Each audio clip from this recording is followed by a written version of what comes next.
Hello friends, ಎಲ್ರಿಗೂ ನಮಸ್ಕಾರ. Excel ten ಪಿಕ್ YouTube ಚಾನಲ್ಗೆ ಸ್ವಾಗತ. ನಾನು ನಿಮ್ಮ ಕಾಶಿನಾಥ್. ಫ್ರೆಂಡ್ಸ್, RSI ಎಬೋವ್ 70 ಅಂತಂದ್ರೆ ನಾನು ಕಾಷನ್ ಆಗಿರ್ಬೇಕಾ? RSI ಎಬೋವ್ 70 ಬಂದಿದ ತಕ್ಷಣ ನನ್ನ ಹತ್ರ ಇರೋ ಹೋಲ್ಡಿಂಗ್ಸ್ ನ ಸೆಲ್ ಮಾಡ್ಬಿಡ್ಬೇಕಾ?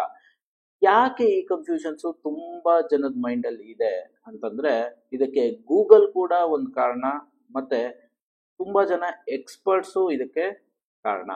ಸೊ ಹಾಗಾಗಿ ಈ ವಿಡಿಯೋದಲ್ಲಿ ನಾನು ನಿಮಗೆ ಕೆಲವೊಂದು ಎಕ್ಸಾಂಪಲ್ಸ್ನ ತೋರಿಸ್ತೀನಿ. RSI ಎಬೋವ್ 70 ಹೋಗಿದ ತಕ್ಷಣ ಸ್ಟಾಕ್ನ ನಿಮ್ಮ ಹತ್ರ ಇತ್ತು ಅಂತಂದ್ರೆ ಸೆಲ್ ಮಾಡಿ ನೀವು ಕಾಷನ್ ಆಗಿರ್ಬೇಕಾ, ಅಥವಾ ಇನ್ನೂ ಇದು ಸ್ಟ್ರಾಂಗ್ ಆಗಿದೆ ಸೊ ನಾನು ಹೋಲ್ಡ್ ಮಾಡ್ಬೋದು ಅಂತ ನಿಮಗೆ ಅನ್ಸುತ್ತಾ ಅಂತ ಈ ವಿಡಿಯೋನ ಕಂಪ್ಲೀಟ್ ಆಗಿ ನೋಡಿದಾದ್ಮೇಲೆ ಕಮೆಂಟ್ ಸೆಕ್ಷನ್ ಅಲ್ಲಿ ಮೆನ್ಷನ್ ಮಾಡಿ. ಸೊ ಬನ್ನಿ ಹಾಗಾದ್ರೆ ವಿಡಿಯೋನ ಸ್ಟಾರ್ಟ್ ಮಾಡೋಣ.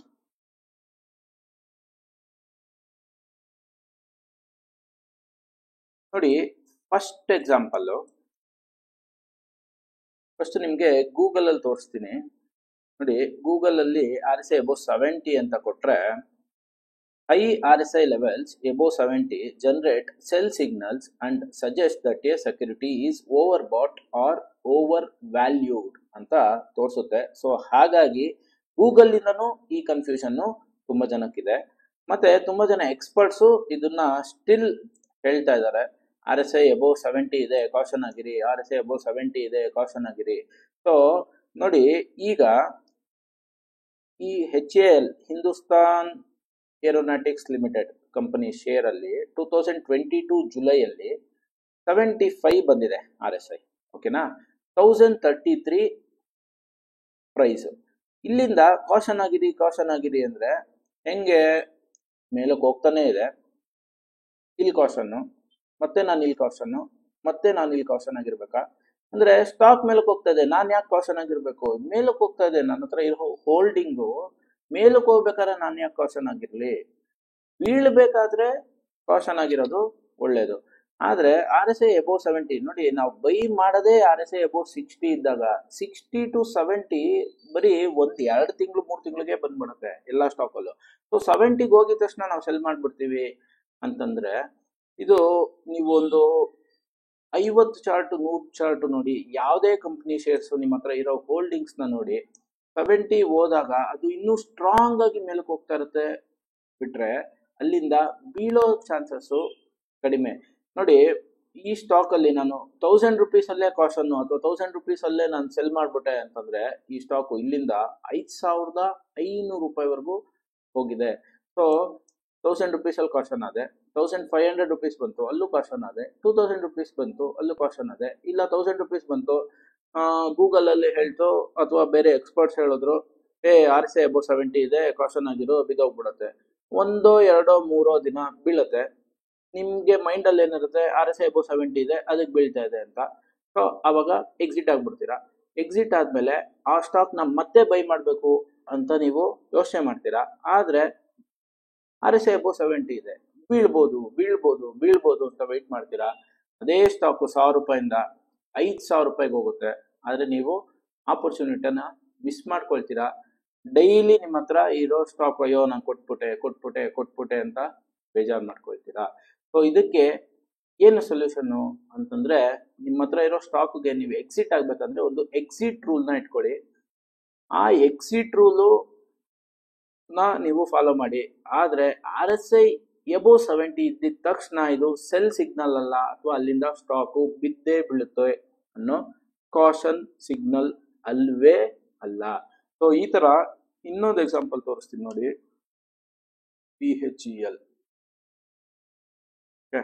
PHEL ಅಲ್ಲೂ ಕೂಡ RSI ಎಬೋವ್ 60 ಬಂದಾಗ ನಮ್ಮ 5 ಸ್ಟೆಪ್ ಪ್ರೊಸೆಸ್ ಅಲ್ಲಿ ನಾವು ಬೈ ಮಾಡ್ತೀವಿ. 70ಗೆ ಅದು 1-2 ತಿಂಗಳಲ್ಲಿ ಬಂದ್ಬಿಡುತ್ತೆ. ಸೊ 70ಗೆ ಬಂದಿದ ತಕ್ಷಣ ನಾನು ಗೂಗಲ್ ಪ್ರಕಾರ ಅಥವಾ ಇನ್ನೊಬ್ರು ಹೇಳಿದ ಪ್ರಕಾರ ಇದು ಬೀಳುತ್ತೆ ಅಂತ ಏನಾದ್ರು ಕಾಷನ್ ಆಯ್ತು ಅಂತಂದ್ರೆ, 105 ರೂಪಾಯಲ್ಲೇ ಇದು RSI ಎಬೋವ್ 70 ಬಂತು. ನೋಡಿ, RSI ವ್ಯಾಲ್ಯೂ ಇಲ್ಲಿ ಗೊತ್ತಾಗುತ್ತೆ, 71.9 ಇದೆ. ಇಲ್ಲಿಂದ 105 ರೂಪಾಯಿಂದ 322 ರೂಪಾಯಿಗೆ ಸ್ಟಾಕು ಹೋಗಿದೆ. ಅಂದ್ರೆ RSI ಎಬೋವ್ 70 ಬಂದ್ಮೇಲೆ 3 ಟೈಮ್ಸ್ ಆಗಿದೆ.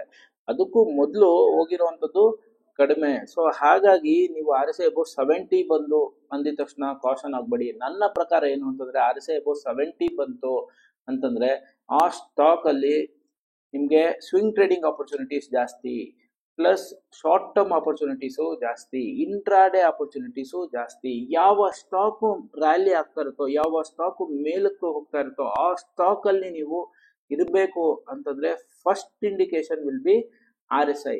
ಆರ್ ಎಸ್ ಐ ಅಬೌವ್ 70 ಇದ್ದಷ್ಟು ಆ ಸ್ಟಾಕು ಸ್ಟ್ರಾಂಗ್ ಇದೆ ಅಂತ ಅರ್ಥ. ಇದು ವೀಕ್ ಅಂತ ಆಗ್ಲಿ, ಓವರ್ ಬಾಟ್ ಅಂತ ಆಗ್ಲಿ, ಓವರ್ ವ್ಯಾಲ್ಯೂಡ್ ಅಂತ ಆಗ್ಲಿ, ಅಲ್ಲಿಂದ ಕಾಷನ್ ಆಗಿರ್ಬೇಕು, ಸೆಲ್ ಅಂತ ಆಗ್ಲಿ ಮೀನಿಂಗ್ ಅಲ್ವೇ ಅಲ್ಲ. ಸೊ ಈ ತರ ನೀವು ಒಂದು 100 ಚಾರ್ಟು 150 ಚಾರ್ಟು ನಿಮ್ಮ ಹತ್ರ ಇರೋ ಹೋಲ್ಡಿಂಗ್ಸ್ ಎಲ್ಲ ಚಾರ್ಟ್ಸು ನೋಡಿ ನಿಮ್ಗೆ ಗೊತ್ತಾಗುತ್ತೆ. ನೆಕ್ಸ್ಟ್ ಇನ್ನೊಂದು stock T V S motors. ಈ ಟಿ ವಿ ಎಸ್ ಮೋಟಾರ್ ಕಂಪ್ನಿದು ಸೊ ಇಲ್ಲೆಲ್ಲಿಂದನೋ ನೋಡ್ತಾ ಇರ್ತೀರಾ, ಅಥವಾ ಇಲ್ಲಿ ಒಂದು 500 ರೂಪಾಯಲ್ಲೆಲ್ಲೋ ಬೈ ಮಾಡಿರ್ತೀರಾ ಅಕಾರ್ಡಿಂಗ್ ಟು ಯುವರ್ ನಾರ್ಮಲ್ ಏನು ಟಿ ವಿ ಎಸ್ ಕಂಪ್ನಿ ಚೆನ್ನಾಗಿದೆ ಸೊ ಬೈ ಮಾಡ್ತೀನಿ ಅಂತ. ಸೊ ಈ ಟೈಮಲ್ಲಿ ನಿಮಗೆ ಗೂಗಲಲ್ಲಿ ಸರ್ಚ್ ಮಾಡ್ತೀರಾ 850ಕ್ಕೆ ಹೋಗಿ ಅದೇನಾದ್ರು ಸ್ವಲ್ಪ ಡೌನ್ ಬರ್ತಾ ಇದೆ 800 ರೂಪಾಯಿಗೆ ಬಂತು, ಅಥವಾ ಏನೋ ಒಂದು 2-3 ದಿನ ಮಾರ್ಕೆಟ್ ಬಿದ್ದಾಗ ಎಲ್ಲ ಸ್ಟಾಕ್ಸು ಬೀಳುತ್ತೆ, ಆ ಟೈಮಲ್ಲಿ ಟಿ ವಿ ಎಸ್ ಬಿದ್ದಿರುತ್ತೆ. ಸೊ ಅಲ್ಲಿ ನೀವು ಗೂಗಲಲ್ಲಿ ಸರ್ಚ್ ಮಾಡಿದಾಗ R S I above 70 is a overbought ಅಥವಾ ಓವರ್ ವ್ಯಾಲ್ಯೂಡ್ ಅಂತ ತೋರಿಸುತ್ತೆ. ಅವಾಗ ನೀವೇನ್ ಮಾಡ್ತೀರಾ, ನಿಮ್ಮ ಹತ್ರ ಇರೋ ಹೋಲ್ಡಿಂಗ್ಸ್ನ ಸರಿ ಇದು ಕಾಷನ್ ಆಗಿರ್ಬೇಕಂತೆ ಅಂತ ಸೆಲ್ ಮಾಡ್ತೀರಾ. ಆದ್ರೆ ನೋಡಿ ಇಲ್ಲಿಂದ 850 ಇಂದ ಸ್ಟಾಕು ಎಲ್ಲಿಗೆ ಹೋಗಿದೆ, ಈಗಲೂ ಹೋಗ್ತಾನೆ ಇದೆ 2500 ರೂಪಾಯಿ, ಅಂದ್ರೆ 3 ಟೈಮ್ಸ್ ಆಗಿದೆ. ಸೊ 3 ಟೈಮ್ಸ್ ಆದ್ರೂ ಇನ್ನು ಆರ್ ಎಸ್ ಐ ಬಿಲೋ 70 ಅಲ್ಲ, ಇನ್ನ ಮೇಲಕ್ಕೆ ಹೋಗ್ತಾನೆ ಇದೆ, 87 ಇದೆ. ಆರ್ ಎಸ್ ಐ ಬೇಕಾದ್ರೆ 99 ವರೆಗೂ ಹೋಗ್ಬೋದು, ಪ್ಲಸ್ ಸ್ಟಾಕು ಮೇಲಕ್ಕೆ ಹೋಗ್ತಾನೆ ಇರ್ಬೋದು. ನೀವು ಆರ್ ಎಸ್ ಐ 70ನ ಫಾಲೋ ಮಾಡಿದ್ರೆ ನೋಡಿ ಇಲ್ಲೇ ಎಕ್ಸಿಟ್ ಆಗಿ ಹೋಗ್ತೀರಾ. ಪ್ರೈಮ್ ಮೂವ್ ಏನಿದೆ ಮಾರ್ಕೆಟ್ದು ಮೇನ್ ಮೂವ್, ಆ ಸ್ಟಾಕ್ದು ಮೇನ್ ಮೂವ್ ಅದನ್ನ ನೀವು ಮಿಸ್ ಮಾಡ್ಕೊಂಡ್ಬಿಡ್ತೀರಾ. ಓಕೆ, ನೆಕ್ಸ್ಟ್ ಇನ್ನೊಂದು ಸ್ಟಾಕ್ ತೋರಿಸ್ತೀನಿ ನೋಡಿ, ಆರ್ತಿ ಏರ್ಟೆಲ್.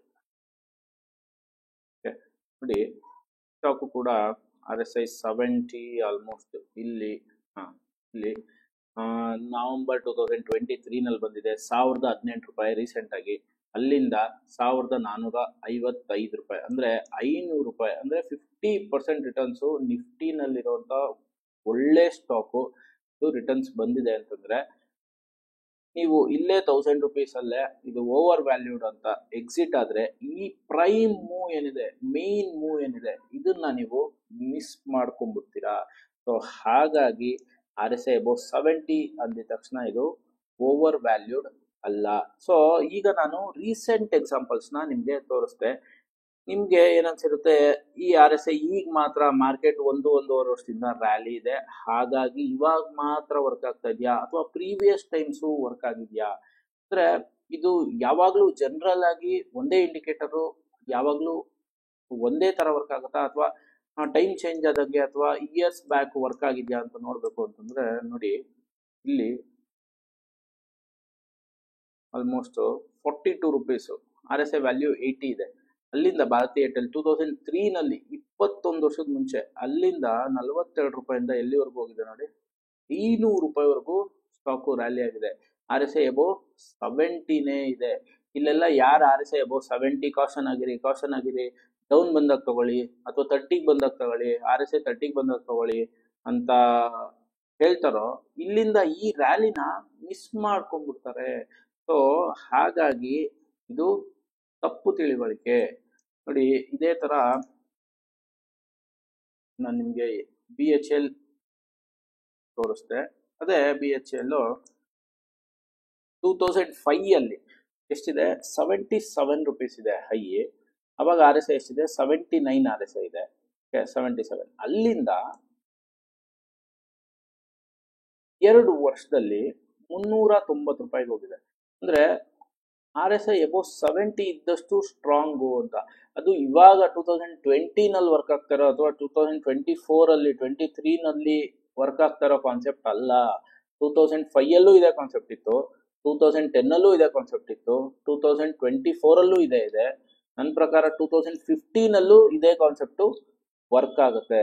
ಸೊ ಹಾಗಾಗಿ ನಮ್ಮ ಕೆಲಸ ಏನು ಅಂತಂದ್ರೆ, ಯಾವ್ದು RSI ಅಬೌವ್ 70 ಇದೆ ಅಲ್ಲಿ ನಾವು ಕಾಷನ್ ಆಗುವಂಥದ್ದಲ್ಲ, ಅಲ್ಲಿ ನಾವು ಇಂಟ್ರಾಡೇ ಅಪರ್ಚುನಿಟೀಸ್ ಯಾವುದು, ಯಾವ ಸ್ಟಾಕ್ ಅಲ್ಲಿ ಬೇಕು, ಸ್ವಿಂಗ್ ಟ್ರೇಡಿಂಗ್ ಆಪರ್ಚುನಿಟೀಸ್ ಯಾವ ಸ್ಟಾಕ್ ಅಲ್ಲಿ ಬೇಕು, plus short term trading opportunities ಯಾವ ಸ್ಟಾಕ್ ನಾವು ವಾಚ್ ಲಿಸ್ಟ್ ಅಲ್ಲಿ ಇಟ್ಕೊಬೇಕು ಅಂತಂದ್ರೆ, ಈ ತರ ಯಾವುದು ಸ್ಟ್ರಾಂಗ್ ಆಗಿದೆ, ಸ್ಟ್ರಾಂಗ್ ಅಂತಂದ್ರೆ ಅಪ್ ಟ್ರೆಂಡ್ ಅಲ್ಲಿದೆ, ರ್ಯಾಲಿನಲ್ಲಿದೆ, ಈ ತರ ಸ್ಟಾಕ್ಸ್ ಅಲ್ಲಿ ನಾವು ಶಾರ್ಟ್ ಟರ್ಮ್ ಟ್ರೇಡ್ಸು, ಸ್ವಿಂಗ್ ಟ್ರೇಡ್ಸ್ನ ಹುಡುಕ್ಬೇಕು. ಅದೇ ನಾವೇನಾದ್ರು ಡೌನ್ ಬರ್ತಾ ಇರೋ ಸ್ಟಾಕ್ ಅಲ್ಲಿ ಹುಡುಕಿದ್ರೆ ಏನಾಗುತ್ತೆ, ಅದು ಬೀಳ್ತಾ ಇರುತ್ತೆ, ನಾವು ಮಾತ್ರ ಇಂಟ್ರಾಡೇ ಬೈ ಮಾಡೋಣ ಅಥವಾ ಶಾರ್ಟ್ ಟರ್ಮ್ ಬೈ ಮಾಡೋಣ. ಇವಾಗ ಇನ್ಫೋಸಿಸ್ ಅಥವಾ ಬೇರೆ ಬೇರೆ ಸ್ಟಾಕ್ಸ್ ಏನಾಗಿದೆ ಅದೆಲ್ಲ ಸೈಡ್ ವೇಸು ಮತ್ತೆ ಡೌನ್ ಟ್ರೆಂಡ್ ಅಲ್ಲಿ ಇದೆ. ಬಜಾಜ್ ಫೈನಾನ್ಸ್ ಆಗಿರ್ಬೋದು, HUL ಆಗಿರ್ಬೋದು, ಏಷ್ಯನ್ ಪೇಂಟ್ಸ್ ಆಗಿರ್ಬೋದು, ಇದರಲ್ಲಿ ನಾವು ಇಂಟ್ರಾಡೇ ಆಪರ್ಚುನಿಟೀಸ್ ಹುಡ್ಕೋಕ್ಕಾಗಲ್ಲ, ಹುಡುಕಿದ್ರೆ ನಮಗೆ ಸಕ್ಸಸ್ ಆಗಲ್ಲ. ಪ್ಲಸ್ ಏನಾಗುತ್ತೆ, ಮೇನ್ ಟ್ರೆಂಡೇ ಡೌನ್ವರ್ಡ್ ಅಥವಾ ಸೈಡ್ ವೇಸ್ ಇದ್ದಾಗ ನಾವು ಇಂಟ್ರಾಡೇ ಆಪರ್ಚುನಿಟಿ ಅಥವಾ ಸ್ವಿಂಗ್ ಟ್ರೇಡಿಂಗ್ ಆಪರ್ಚುನಿಟಿನ ಆ ಸ್ಟಾಕ್ಸ್ ಅಲ್ಲಿ ಹುಡುಕಿದ್ರೆ ಅದು ಅಷ್ಟು ಚೆನ್ನಾಗಿ ರಿಸಲ್ಟ್ಸ್ನ ಕೊಡಲ್ಲ. ಸೊ ಹಾಗಾಗಿ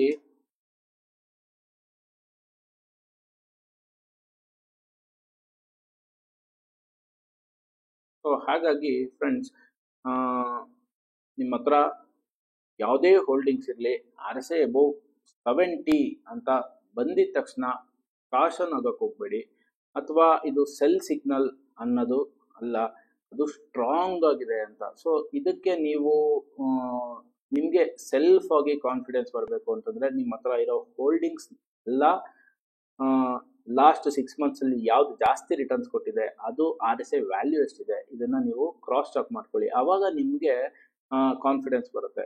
ಸೊ ಫ್ರೆಂಡ್ಸ್, ಈ ವಿಡಿಯೋದಲ್ಲಿ ನಾನು ನಿಮಗೆ ಕನ್ಕ್ಲೂಷನ್ ಏನು ಕೊಡ್ತಾ ಇದ್ದೀನಿ ಅಂತಂದ್ರೆ, RSI ಅಬೌವ್ 70 ಅಂತ ಇದ್ದಿದ ತಕ್ಷಣ ದಯವಿಟ್ಟು ಕಾಷನ್ ಆಗೋಕೆ ಹೋಗ್ಬೇಡಿ ಅಂತ ಹೇಳ್ತಾ ನನ್ನ ಈ ವಿಡಿಯೋನ ಮುಗಿಸ್ತಾ ಇದ್ದೀನಿ. ಈ ವಿಡಿಯೋ ನಿಮಗೆಲ್ಲ ಇಷ್ಟ ಆಗಿದ್ರೆ ಪ್ಲಸ್ ಇನ್ಫಾರ್ಮೇಟಿವ್ ಅಂತ ಅನ್ಸಿದ್ರೆ ನನ್ನ ಈ ವಿಡಿಯೋನ ಶೇರ್ ಮಾಡಿ, ಲೈಕ್ ಮಾಡಿ, ಕಮೆಂಟ್ ಮಾಡಿ ಅಂತ ಹೇಳ್ತಾ ನನ್ನ ಈ ವಿಡಿಯೋನ ಥ್ಯಾಂಕ್ ಯು.